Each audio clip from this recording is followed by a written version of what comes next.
Bonjour tout le monde, je suis le docteur Idir, maître de conférence en pédiatrie. Donc aujourd'hui on va faire un cours très intéressant, très important pour les étudiants de médecine module pédiatrie de 5e année, qui est intitulé qui est la protéinurie et syndrome néphrotique. Donc la protéinurie, on va commencer d'abord par la protéinurie, après on va rentrer dans les détails et on va expliquer après le syndrome néphrotique. Donc pour ce qui est de la protéinurie, on parle de protéinurie pathologique lorsque l'expression urinaire dépasse 60 mg par mètre carré et par jour. Donc une protéinurie pathologique peut être secondaire à une altération glomérulaire ou bien un problème tubulaire. Donc pour ce qui est du problème tubulaire, donc tubulopathie, donc les protéines de petits poids moléculaires sont librement filtrées à travers le glomérule. Néanmoins, ils sont théoriquement et ils doivent être réabsorbés par le tubule. Donc s'il y a absence de réabsorption de ces protéines-là, à ce moment-là, on parle de tubulopathie. Deuxième cas de figure, les glomérulopathies. Donc il faut savoir que les protéines de haut poids moléculaire, elles ne devraient pas traverser la barrière glomérulaire ou la membrane glomérulaire. Donc si vous avez de l'albumine dans les urines, ça veut dire qu'il y a un problème dans la membrane glomérulaire. Et à ce moment-là, on parle de glomérulopathie. Quelles sont les chirurgies de protéinurie? On a d'abord la protéine transitoire, donc elle peut être secondaire à une fièvre, à un exercice intense, physique intense, donc les investigations complémentaires ne sont pas nécessaires dans ce cas de figure-là et c'est transitoire. Deuxième étiologie, ce qu'on appelle les protéinuries orthostatiques. Donc, les protéines orthostatiques, ce sont une protéinurie qui apparaît lorsque l'enfant se met en position debout longtemps. Donc, qu'est-ce qu'il faut faire? Le matin, il faut éliminer les urines du matin. Après, on demande à l'enfant de se mettre debout et de marcher pendant un certain temps, jusqu'à 20 minutes, 30 minutes. Après, on lui demande, après, on va collecter les urines, donc suivant cet exercice physique-là, ou après la mise plutôt en position debout. Et en cas de protéines orthostatiques, la bande urinaire va revenir positive. Les protéinuries glomérulaires persistantes, ce sont toutes protéinuries dépassant 60 mg par mètre carré par jour. Ça, c'est une pathologie. Donc, une protéinurie isolée de l'ordre du syndrome néphrotique lorsqu'elle dépasse 40 mg par mètre carré par heure. Elle peut être associée à des œdèmes avec ou sans œdème. Et son investigation nécessite des examens complémentaires qu'on va détailler après. Protéinurie persistante d'origine non glomérulaire tubulopathie, ce qu'on avait dit tout à l'heure, elle peut se voir dans le cadre d'une néphrite interstitielle, souvent associée à une hématurie microscopique, et associée à une protéinurie faite de protéines de petits poids moléculaires. L'exemple type, c'est le syndrome de Fanconi ou le syndrome de Détoni de Brie-Fanconi. Alors, raisonnement devant une protéinurie découverte à la bande urinaire, donc on a la protéinurie, elle peut être transitoire, donc on l'a dit tout à l'heure, secondaire à un exercice physique, à un hyperfibrillité. Donc le pronostic est bon, ça nécessite juste une surveillance par des bandes à répétition. Le pronostic, on l'avait dit encore une fois, il est bon. Protéinurie persistante avec ou sans présence d'œdème, donc ça peut être soit une protéinurie orthostatique, comme c'est possible que ce soit une glomérulopathie. Et c'est ce qu'on va détailler, en particulier, on parle de syndrome néphrotique. Le syndrome néphrotique est défini par la présence des œdèmes, néanmoins leur présence n'est pas obligatoire, on verra bien après pourquoi. Une protéinurie massive supérieure à 50 mg par kilo par jour ou 40 mg par mètre carré et par heure. Et puis une hypoprotidémie inférieure à 50 g par litre avec une hypoalbuminémie inférieure à 25 g par litre. Une hyperlipidémie avec une hypercholestérolémie. Ce tableau clinique est parfois associé à une hématurie macroscopique, une hypertension artérielle, une insuffisance rénale qui définit un syndrome néphrotique avec facteur de risque, anciennement dit syndrome néphrotique impur. Mais c'est une définition plutôt ancienne. Lorsqu'il n'y a pas d'œdème, on parle de syndrome néphrotique de type biologique. Alors, quelle est la classification des syndromes néphrotiques de l'enfant? Le syndrome néphrotique peut être prémétif, comme il peut être secondaire. Donc primitif, c'est l'étiologie la plus fréquente chez l'enfant, et on parle de néphrose lipoïdique. Les centres néphrotiques secondaires, secondaires à quoi? Secondaires à des maladies infectieuses, à des néoplasies, à des maladies de système. Vous avez pu l'hypersérotématose disséminée, la sarcoïdose, etc. Les maladies endocriniennes, on citera le diabète insuline dépendant, l'hypoparathyroïdie, l'allergie, les piqûres d'insectes, les médicaments, les pénicillines, etc. Alors l'intérêt de la question, le diagnostic il est facile, il est clinique. On n'a pas besoin de beaucoup d'examens complémentaires pour faire un diagnostic positif de syndrome néphrotique. Donc c'est une pathologie d'étiologie variée, dominée par la néphrose lipoïdique. Le traitement de la néphrose est symptomatique et éthiopathogénique, qu'on verra bien après.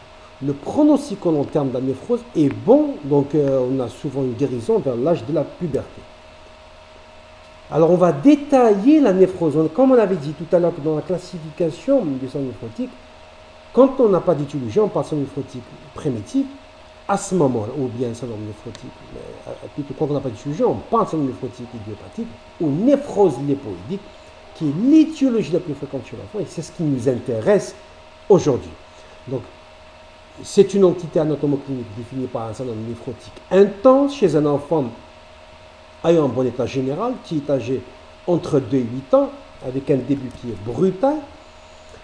Pour ce qui est de la physiopathie, c'est extrêmement important de comprendre la physiopathologie, parce que si vous comprenez la physiopathologie, la clinique et la prise en charge va découler. Alors normalement, le filtre rénal ne laisse pas les protéines, ne laisse pas passer les protéines. Donc, pour une raison ou pour une autre, on va noter donc une augmentation de sa perméabilité, et c'est ce qui va expliquer la perte de protéines. Donc si la fuite est minime, elle sera compensée par le métabolisme hépatique, mais si la fuite est massive, il y aura un hypermétabolisme hépatique, mais qui ne pourra pas compenser la perte. Et toute maladie entraînant une fuite protéique massive peut entraîner un syndrome néphrotique. Donc, comme première conséquence de cette perte de protéines, donc on a la perte d'albumine, qui est responsable, parce qu'il faut savoir que la pression oncotique est assurée par l'albumine. Donc, en cas de fuite d'albumine, il y aura une hypoalbuminémie, donc il y aura une diminution de ce fait de la pression oncotique. Et quand on a une baisse de la pression oncotique, donc l'organisme a du mal à retenir l'eau à l'intérieur des vaisseaux, et donc l'eau va passer dans le milieu interstitiel. Donc la perte des protéines transporteuses explique aussi le goitre, parce qu'il y aura une perte des protéines transporteuses d'hormones thyroïdiennes, mais également la perte de la transférine, qui est une hormone qui, si vous voulez, qui transporte le fer. Donc la conséquence, c'est l'apparition de l'anémie. Il y aura également comme conséquence une hyperlipidémie. Pourquoi? Parce qu'il y aura une perte d'acide aminé, de protéines. Et ces protéines-là sont la base de la synthèse de ce qu'on appelle la lipoprotéine lipase, qui assure la dégradation des lipides et l'élimination des lipides du foie. Et donc en cas de diminution, en cas de perte d'acide aminé, donc on va avoir une diminution de synthèse de la lipoprotéine lipase, et donc de ce fait une accumulation de lipides, donc une hyperlipidémie. Donc il y aura également une diminution de la volémie, on l'a expliqué tout à l'heure, et ceci à cause de la perte de la pression oncotique, et donc à l'origine de l'apparition des œdèmes, mais également de la diminution donc de la volémie. Et ça va être également responsable d'une diminution de la filtration glomérulaire, et donc d'une réabsorption. Donc il va y avoir comme réaction une réabsorption d'eau et de sodium, ce qui ne fera qu'aggraver les œdèmes. Il y aura une autre également conséquence de cette fuite protéidique, c'est la fuite de gamma-globuline, et qui va être à l'origine d'un déficit immunitaire secondaire. Et quel est le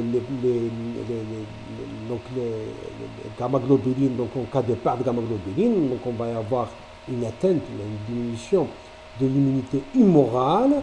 Donc La conséquence, c'est la susceptibilité aux infections faites principalement de germes encapsulés. On citera le staphylocoque, le streptocoque, le méningocoque. Donc ça va être un sujet finalement sensible à ce type de germes. Et quels sont les foyers qui peuvent être touchés? Donc c'est un enfant qui risque de faire des pneumonies, des pneumonies, des infections cutanées à staphylocoque, des péritonites, etc. Une autre conséquence, c'est ce trouble de l'hémostase. Et pourquoi? Parce qu'il y a une perte de protéines hypocoagulantes.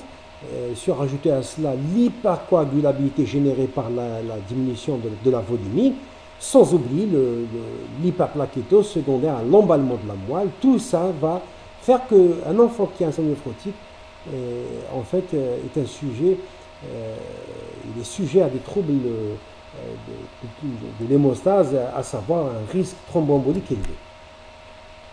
Alors, un mot d'anatomie-pathologie. La moelle, si vous faites une microscopie optique, qu'est-ce qu'on peut avoir? On peut avoir des lésions glomérulaires minimes, clairement des lésions de l'hyalinose-segmentaire focale, une prolifération mésogène diffuse. Néanmoins, il faut savoir que les indications de la moelle, plutôt de la fonction biopsie rénale, est bien particulière, qu'on verra bien après. Donc en immunofluorescence, soit normal, soit dépôt, il va nous montrer un dépôt d'IgM ou un dépôt du complément avec du complément C1Q ou C3 plus des IgM. Donc en microscopie électronique, on peut avoir une fusion des pédicelles de podocytes qui définit les lésions minime. Alors, diagnostic positif, donc la clinique, c'est un début brutal chez un enfant entre 2 et 8 ans, qui est souvent déclenché par une infection des voies aériennes supérieures, avec souvent un terrain allergique dans 30% des cas. Donc la phase d'état est caractérisée par la présence des édèmes qui sont périphériques, qui peuvent être légers, mais néanmoins dans la néphrose hépoïdique, souvent les édèmes sont intenses. Donc ils sont mous, ils sont blancs et ils gardent le godet. Alors, qu'est-ce qu'on a également? On peut avoir le cas échéant, la présence d'un tableau d'un azarque avec polycérite, ça se voit au cours des fuites protéiques massives. La tension artérielle est plus souvent normale, mais elle peut être élevée. On peut avoir d'autres signes, tels qu'un petit fébrile, un état général qui peut être moyen, voire altéré dans certaines situations. La bandelette urinaire, bien évidemment, nous montre une protéinurie massive, mais sans hématurie, ou bien avec hématurie microscopique minime, efficace. On parle de syndrome néphrotique anciennement pur, mais actuellement on parle de syndrome néphrotique sans facteur de risque. Un mot de biologie, la protéinurie supérieure à 30 mg par mètre carré par an ou 50 mg par kilo par jour. Elle est sélective, faite d'albumine ou de protéines de faible poids moléculaire. La protidiagramme montre une hypoprotidonie avec inversion du rapport albumine-globine. Ça veut dire qu'il y aura une perte, certes, de toutes les protéines, mais la perte d'albumine est beaucoup plus importante que la perte de globine, au point d'avoir un pic albumine plus faible que celui des globulines. Or que, théoriquement, normalement, le pic d'albumine est supérieur à celui des gamma-globulines. On peut avoir un inflammatoire léger. Les lipides, on avait dit tout à l'heure dans la physiopathe, le cholestérol, les triglycérides sont élevés. La fonction rénale est souvent normale. Alors la formule peut nous montrer une petite anémie, pas très importante en tout cas, une petite hyperleucocytose, avec une hyperplaquétose d'emballement qui peut dépasser même 1 million, qui aggrave le risque thromboembolique. Sur le plan hémostase, on peut avoir une diminution de l'antithrombine 3, d'ailleurs c'est parmi les facteurs de risque thromboembolique auxquels il faut agir après si ces facteurs sont présents. On peut avoir une augmentation du fibrinogène, du plasminogène, de l'alpha-2 macroglobuline, et des facteurs 5, 7 et 8. Et on peut avoir également une diminution du calcium par fuite du calcium. Pourquoi? Parce qu'il y a une diminution du calcium lié à l'albumine, parce qu'il n'y a pas beaucoup d'albumine. Et quand il y a beaucoup de calcium ionisé, ce qu'on appelle calcium actif, donc le rein va éliminer ce calcium-là. C'est ce qui peut nous entraîner d'ailleurs rarement une symptomatologie de type tétanique. On peut avoir également une diminution des hormones thyroïdiennes avec goitre, ça on l'a dit tout à l'heure, à cause de la perte des protéines transporteuses d'hormones thyroïdiennes. Alors, indication de la ponction biopsie rénale, Donc, lorsque le tableau clinique est typique, donc il n'y a pas de raison, il n'y a pas d'indication, donc on va supposer qu'il s'agit bien d'une néphrose lipoïdique. Donc quand est-ce qu'elle sera envisagée? Si le tableau est atypique, donc au début avant une année, donc on pensera forcément à un syndrome néphrotique finlandais, enfin congénital de manière générale, particulièrement finlandais. Bon, après l'âge de 10-12 ans, on les études rejoint celle de l'adulte. Donc on va penser que c'est peut-être un syndrome néphrotique de type secondaire. Ou bien s'il y a un début progressif, or qu'on avait dit tout à l'heure que dans la néphrose lipoïdique, le début est rapide et brutal. Aussi, il y a des signes, des facteurs de risque tels que l'HTA, l'insuffisance rénale, l'hématurie. Le plus souvent, disons, une question pratique, on réalisera la biopsie rénale quand il y a une corticorésistance.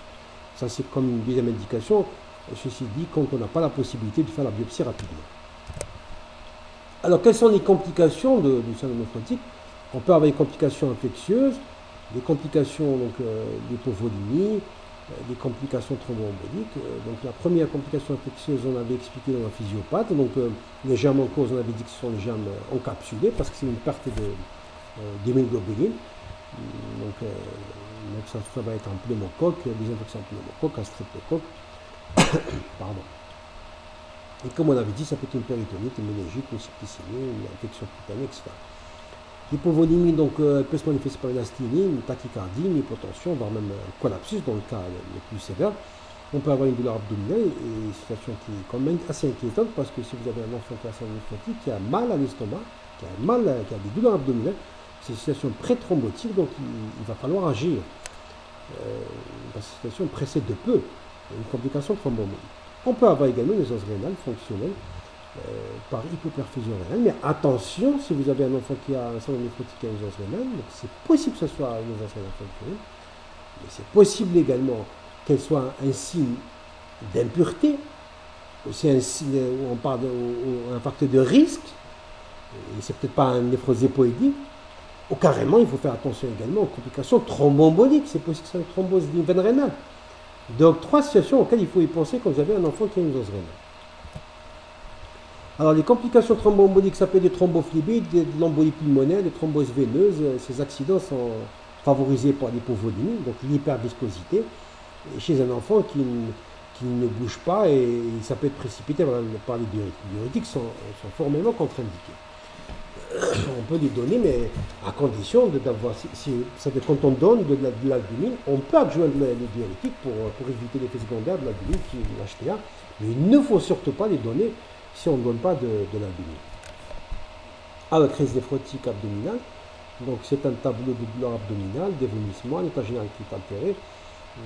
Néanmoins, vous avez un enfant qui a des douleurs abdominales, attention, c'est possible que ce soit une crise néphrotique, c'est possible que ce soit une authentique thrombose, c'est possible que ce soit une péritonite aussi. Les autres complications sont plus rares, donc on peut citer le collapsus, l'hypovolémie, la tétanie, le goitre et l'anémie qu'on avait cité tout à l'heure. Alors, quels sont les diagnostics différentiels? Donc, c'est pas très compliqué, il n'y a pas beaucoup de diagnostics différentiels. Vous avez un enfant qui a des œdèmes, attention aux œdèmes cardiaques, attention aux œdèmes hépatiques, nutritionnels et allergiques. Par exemple, piqûre d'insectes. Par exemple, c'est un enfant qui a un œdème du visage. Attention, ça peut être une piqûre d'insecte, comme c'est possible que ce soit un syndrome néphrotique. C'est ça le diagnostic différentiel.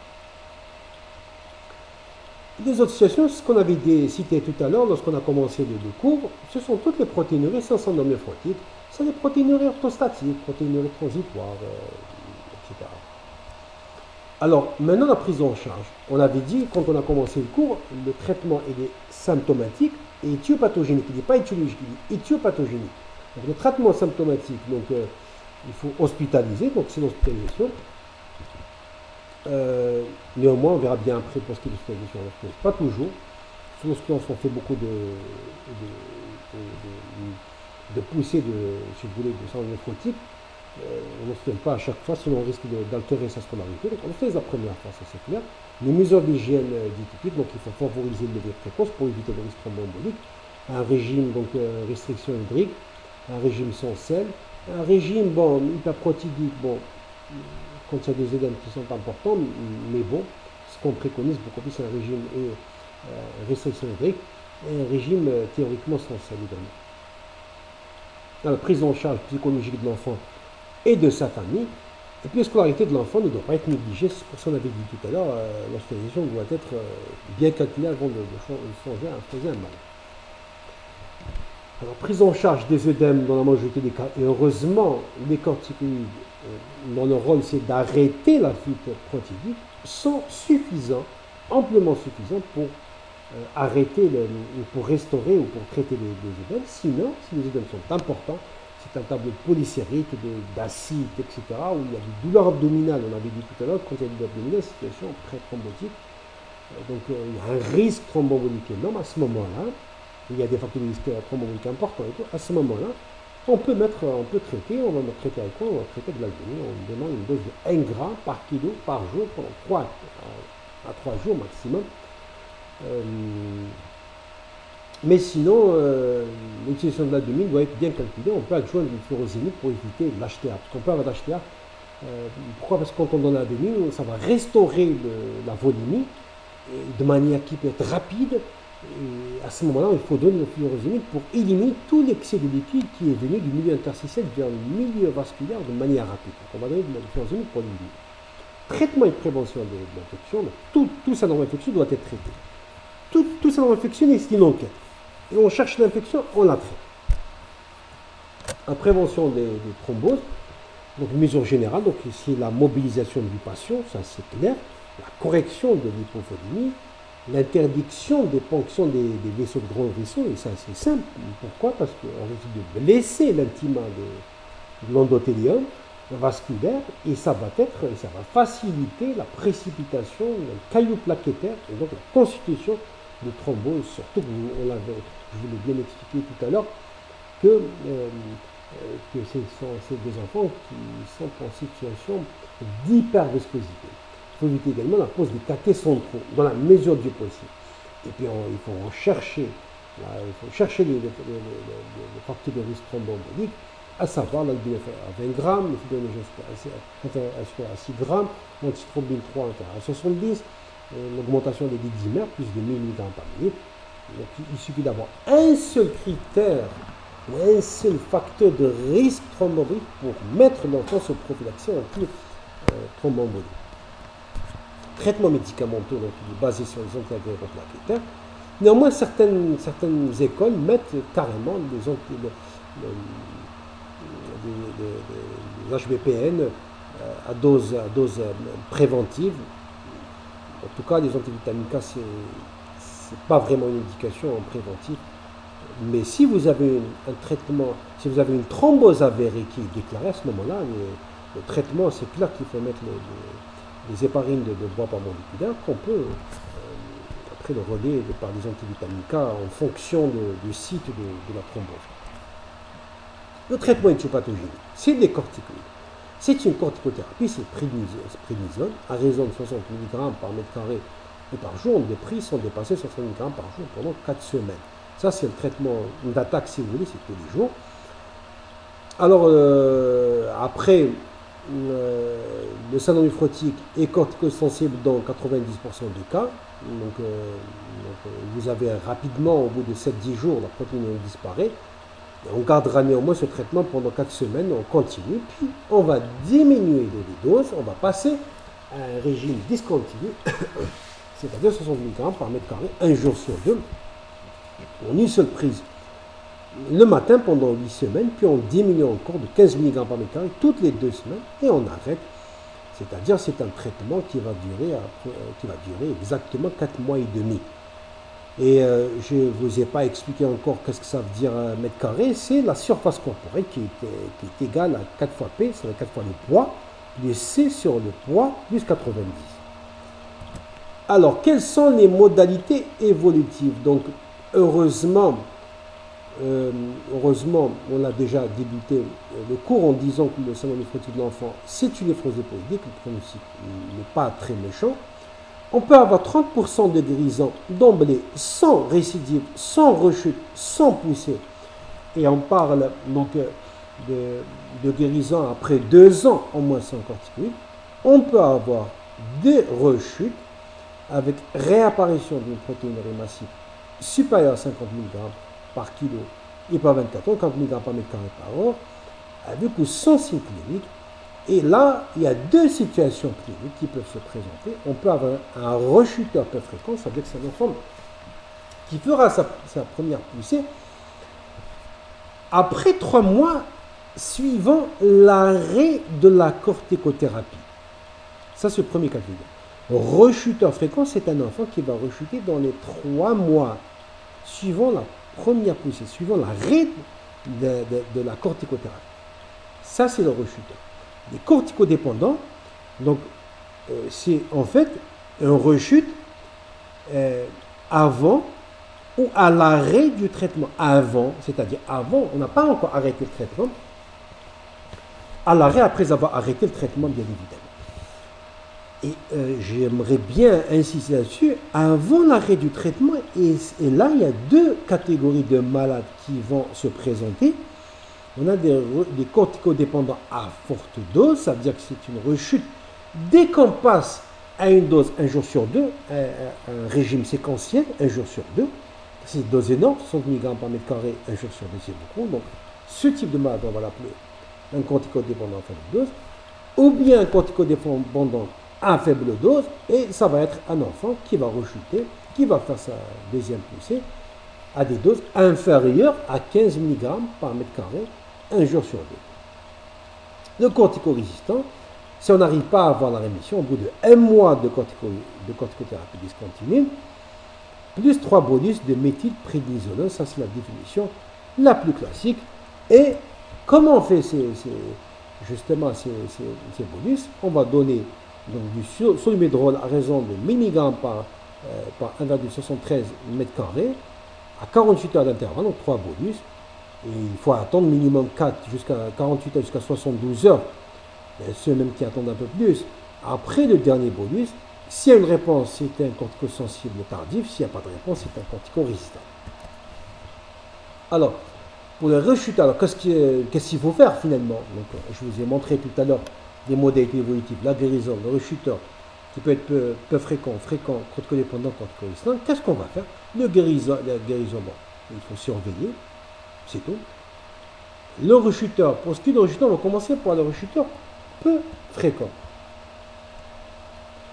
Ou plutôt rechuteur, alors rechuteur peu fréquent, on va commencer plutôt par le rechuteur voilà, peu fréquent, c'est un enfant, voilà, c'est le premier cas, c'est un enfant qui a rechuté après 3 mois suivant l'arrêt de la corticothérapie. Là, c'est simple, vous allez reprendre le même schéma que le traitement initial, pardon. On va reprendre le même schéma qu'on avait mis initialement. Donc, un rechuteur peu fréquent, on va remettre le même schéma, la même thérapeutique, la même durée. Pourquoi? Parce que c'est un rechuteur peu fréquent, c'est un enfant c'est-à-dire qui ne pose pas beaucoup de problèmes. Donc, on peut se permettre de reprendre le même schéma de corticoïdes sans avoir peur d'un surdosage ou d'un effet toxique ou de la toxicité de la corticothérapie au long cours. Ça, c'est le premier cas de figure. Donc, rechuteur peu fréquent. Le rechuteur fréquent et le corticodépendant à faible dose, on va les traiter de la même manière. Donc, retenez ça. Rechuteur fréquent et corticodépendant à faible dose, on va les traiter de la même manière. Donc, c'est ce qu'on appelle la CDP ou la corticothérapie discontinue prolongée. Donc, on va commencer, on va reprendre 60 mg de corticothérapie à la dose de 100 mg par mètre carré tous les jours jusqu'à négativation de la protéinurie. Puis, on va encore attendre 7 jours. On va maintenir la même dose pendant 7 jours. Puis, on va commencer la dégression. Donc, 60 mg par mètre carré 1 jour sur 2 pendant 4 à 6 semaines. Puis, on va encore dégraisser à 45 mg par mètre carré 1 jour sur 2 en une seule prise de matin pendant 2 semaines. Après, on va diminuer à 30. Néanmoins, je vous ai mis ici 30 mg qu'on va garder pendant 18 à 24 heures. En réalité, ce n'est pas vraiment juste. En effet, 30 mg, c'est une dose énorme. On va essayer de diminuer à 15 mg. Et quand on va encore diminuer, on va essayer de diminuer, même si on peut avoir,